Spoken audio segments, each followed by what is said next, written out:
Jerry Wexler looked up from his desk at Atlantic Records and couldn't suppress a laugh when he saw the young man walking into his office. "This is what you've been calling me about all week?" Wexler said to the booking agent, gesturing toward Jimi Hendrix. "A left-handed black kid with an afro bigger than his guitar case?" It was September 1966, and Wexler was one of the most powerful record executives in New York. As vice president of Atlantic Records, he had the authority to make or break musical careers with a single phone call. His laugh that afternoon wasn't unusual. The music industry in 1966 was built on assumptions about what kinds of artists could succeed, and those assumptions rarely included young black guitarists who didn't fit conventional molds. "Look, son," Wexler continued, not bothering to hide his dismissiveness, "I don't know what kind of game you think you're playing, but this isn't amateur hour. We're looking for real musicians, not street performers trying to get lucky." What Jerry Wexler didn't realize was that in exactly 3 hours and 17 minutes, he would be frantically calling his lawyer to draft the largest recording contract in Atlantic Records history, a $1 million deal that he would personally beg Jimi Hendrix to sign. The transformation that was about to unfold wasn't just about recognizing talent. It was about witnessing something that forced the music industry to confront its own prejudices and reconsider everything it thought it knew about what could sell records and change the world. By September 1966, the American music industry operated according to a set of unwritten rules that determined who could succeed and who couldn't. Record executives like Jerry Wexler had spent decades learning to identify marketable talent, and those identification skills were deeply influenced by racial and cultural assumptions that seemed to be confirmed by commercial success. The industry had made exceptions for certain black artists, particularly those who could be marketed to white audiences without threatening conventional expectations. But young black musicians who looked and sounded like they came from the street, who didn't conform to the polished presentation that white executives felt comfortable promoting, faced barriers that often seemed insurmountable. "I've got 15 minutes before my next meeting," Wexler said, checking his watch. "If you want to waste my time, go ahead and play something, but make it quick." The dismissiveness in his voice was automatic, the result of years of dealing with hopeful musicians who didn't understand the realities of the record business. Wexler had heard hundreds of auditions from talented performers who lacked what he considered the essential qualities for mainstream success. But the booking agent who had arranged the meeting was persistent. "Jerry, just give him a chance to play one song, that's all I'm asking." "One song," Wexler agreed reluctantly. "One song, but when this doesn't work out, I don't want to hear any complaints about the industry being unfair.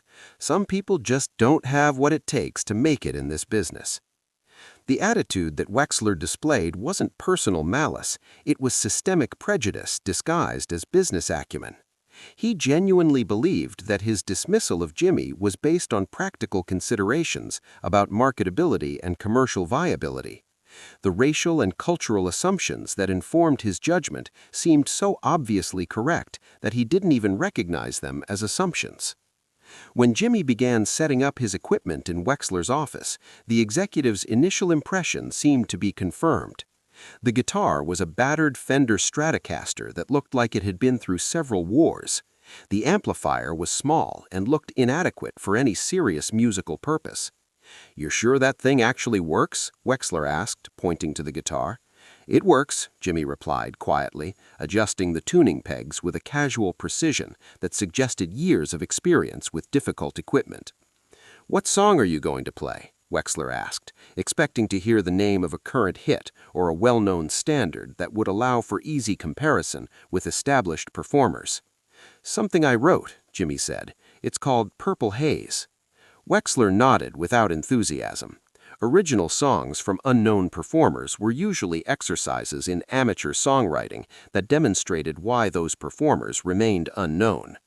But what happened next challenged everything that Jerry Wexler thought he understood about music, talent, and commercial potential.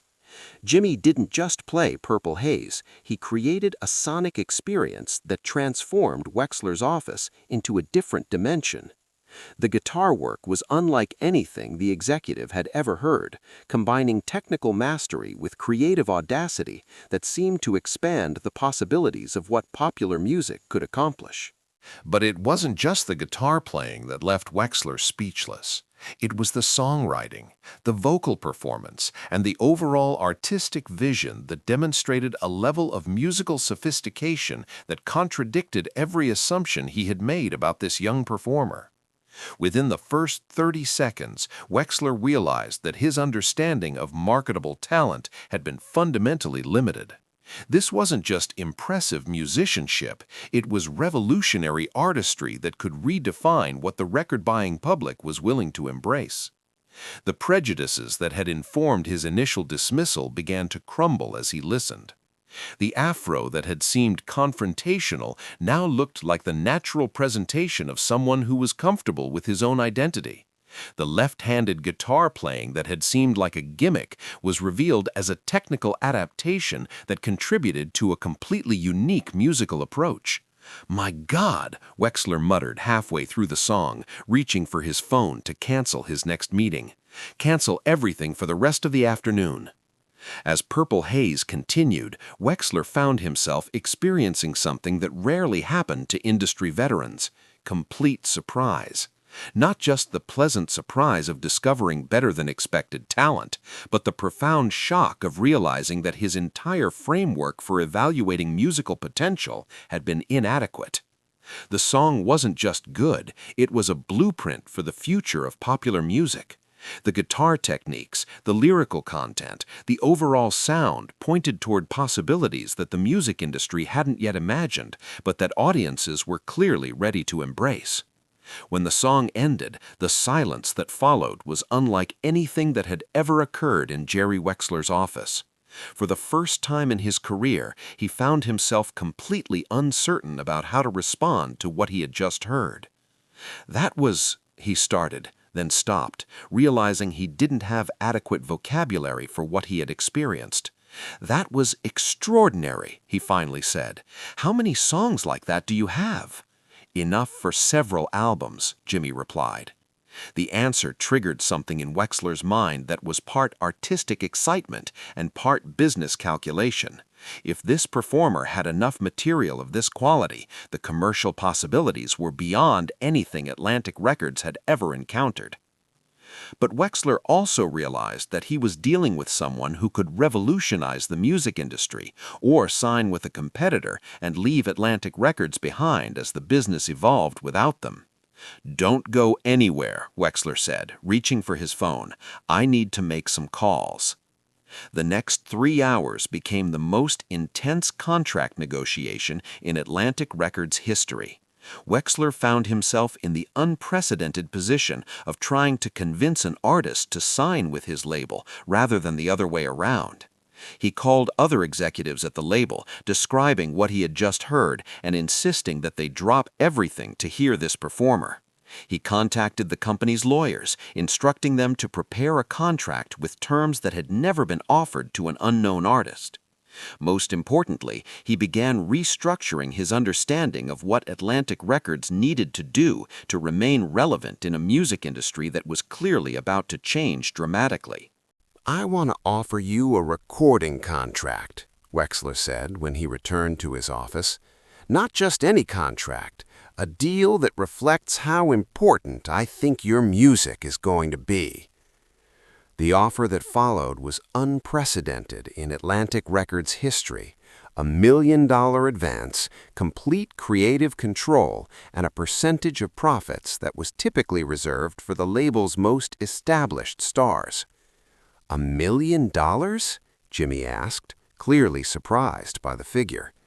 "That's just the advance," Wexler replied. "If your music performs the way I think it will, you'll make much more than that. This isn't just about signing a talented performer.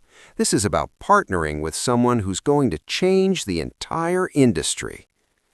The transformation in Wexler's attitude was complete and permanent.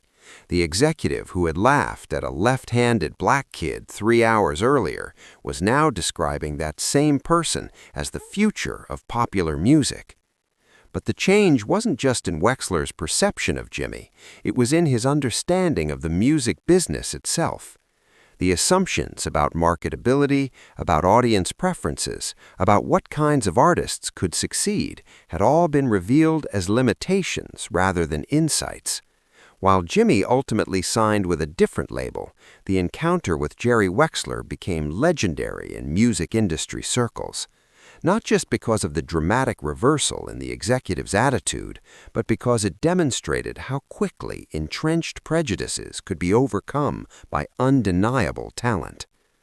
Years later, when Wexler was asked about the biggest mistake of his career, he always mentioned letting Jimi Hendrix walk out of his office without signing a contract.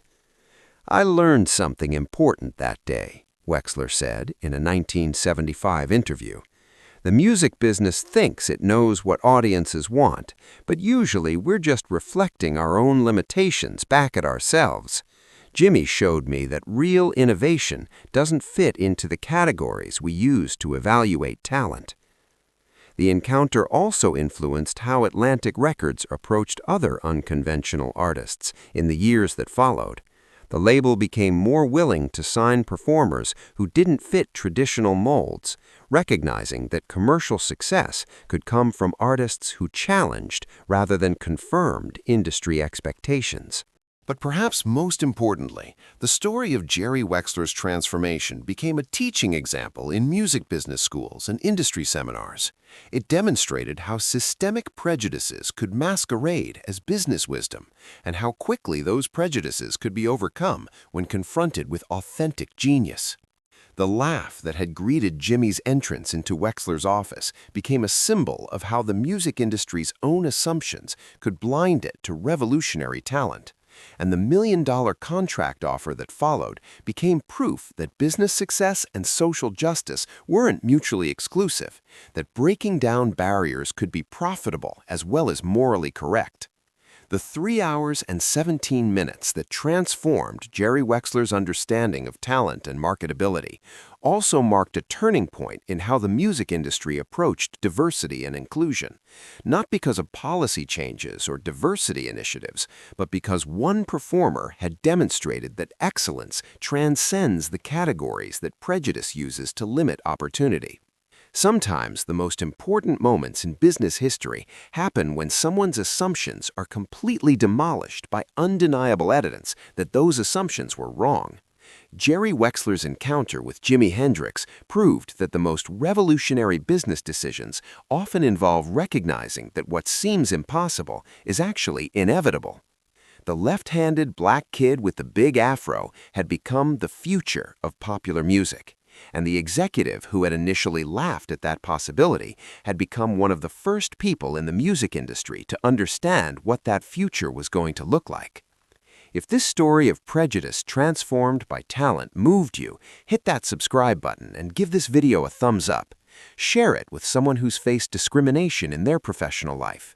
Have you ever had your assumptions about someone completely changed by witnessing their abilities? Tell us about it in the comments.